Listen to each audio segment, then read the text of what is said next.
guys, how's it going and welcome back. Well, today we're going to show you how to transpose your M Audio Keystation 88ES or similar models, okay, of the M Audios. So the manual absolutely sucks. It tells you about the multi-function button. However, what it doesn't tell you is a layout of the keyboard of any sort and what button to push to activate transpose. Because there are advanced functions obviously in this keyboard, actually quite a few of them, and yes, the instructions suck for those too, so it's going to take a lot of research of YouTube videos to find out all that information and then kind of give it to you guys as well. And I'm hoping I can learn enough of the features to do that in one video, but we'll see what happens down the road, of course. In the meantime, today I wanted to cover transposing your keyboard. So, like the chap I watched who helped me out, he's got a 61 key version of the keyboard, so a little bit different model, but hey, it's still old fart silver and it's still a 10-year-old keyboard, right? So he marked his keyboard and I've done the same thing, otherwise I would never remember, and I don't want to keep going back up and watching his video every time I forget. So it's kind of like, take a little Sharpie and function plus transpose. So on your first area of black on your keyboard with silver lettering in this case, this is the area that you want for accessing the transpose feature. So right now you're in what's called octave mode. Every time you turn your keyboard off and then back on again, it will automatically default to octave. So if we play a G chord, that's a G. If we push plus or minus, say plus once, it brings everything up an octave, right? If we go the other way, it brings everything down an octave. Well, that's not transposing.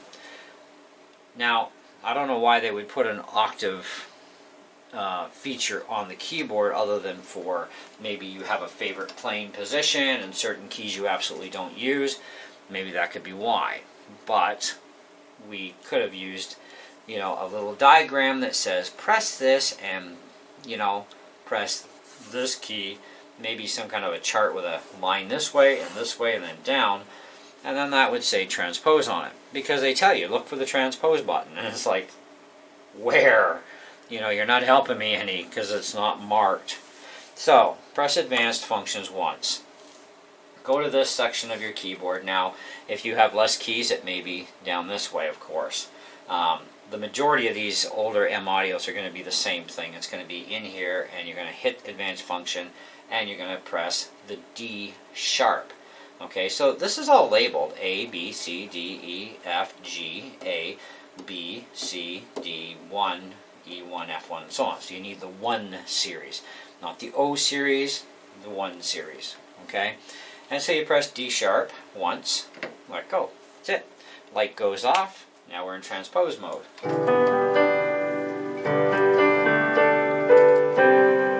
Okay, so now if we want to get to the key of A flat, for example, we will press the positive because we need to go up, okay, a semitone, or a step, okay, being a half step, alright, because G does have sharps, right? So now we're at G sharp. So now our D turns into a D sharp, and our C will be a C sharp, okay? And our E actually goes to F. And then, of course, if we wanted to go up another semitone to the key of A, we press this button again.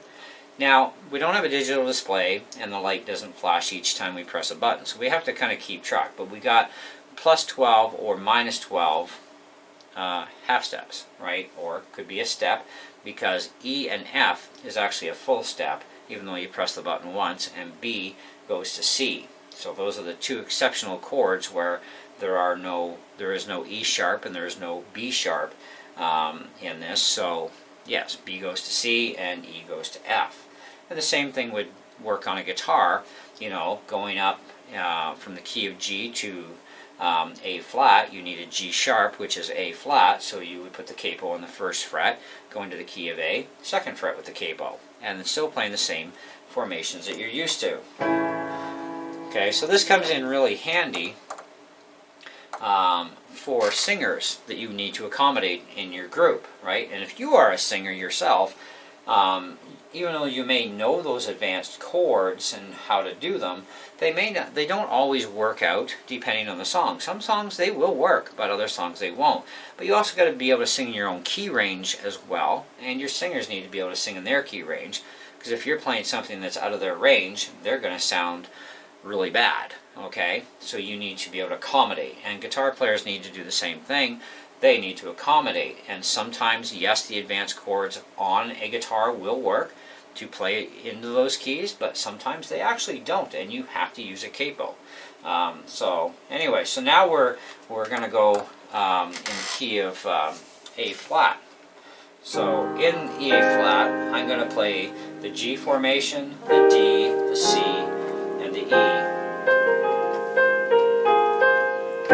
So I've been writing a new song right now in my brain, and I'm trying to figure out what's the best chord patterns, what's the best key to play in, and I only know a certain amount of chords as it is on the piano anyways, but I am learning more as I go and I spend time with it. Okay, so that does help, and of course I am studying piano theory, which, oh man, I thought guitar theory was nasty. But anyways, so we're going to give you a little example and give you an idea of why we're doing all this.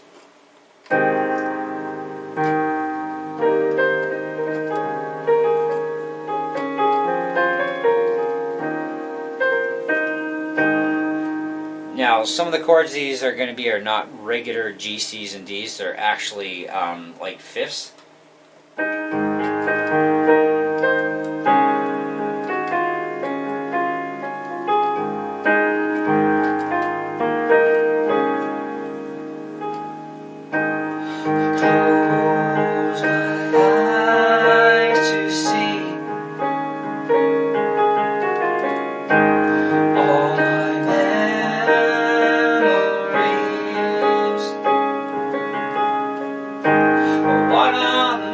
I find scattered all around, but it's all mine. So I sit down in my mind, sorting through the mess, and then to my surprise I find a page marked dreams and goals and things I've never done.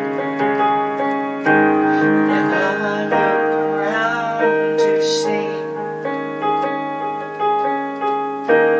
are these things that I can still do?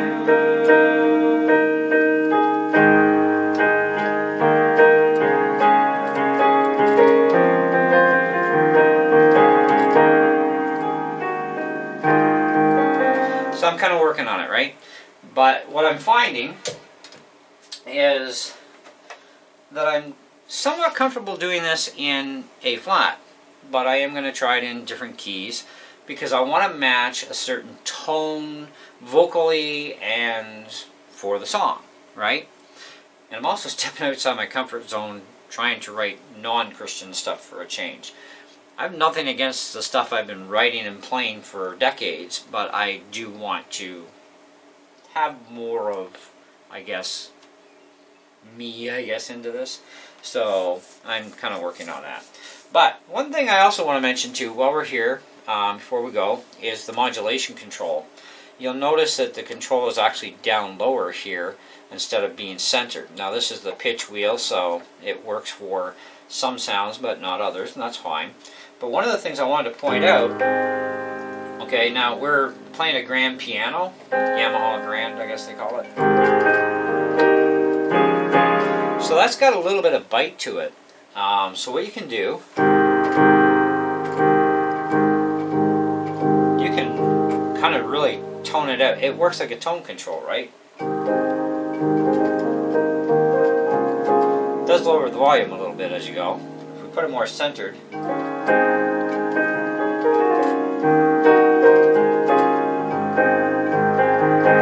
so you can actually remove some of the bite, which can help you too in your transpose.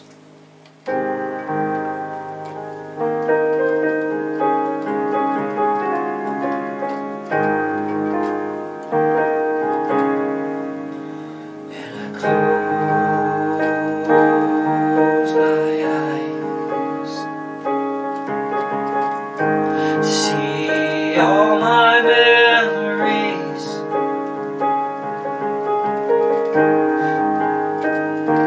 and it really helps to tone it down, right? So don't discount the usage of the modulation control, because it comes in handy with many instruments, but especially with the piano. And so I find removing, just adding a little bit of bite actually helps out. Because you don't want it too dull or it sounds like gross. But anyways, so that's about transposing, why you need to do it, and how it actually functions with your own voice. Hopefully you enjoyed the video, got a lot out of it. Thanks so much for watching. Wish me all the luck in the world of getting this song done someday. And I will actually put it on YouTube when it is actually all complete. So I have other instruments I want to add in with that song when it is actually finished. But I'm still working on lyrics, and I'm still working on finding just the right mishmash of everything. And you know, any good song does take quite a while to do. So, but anyways, that's it. That's all. See ya.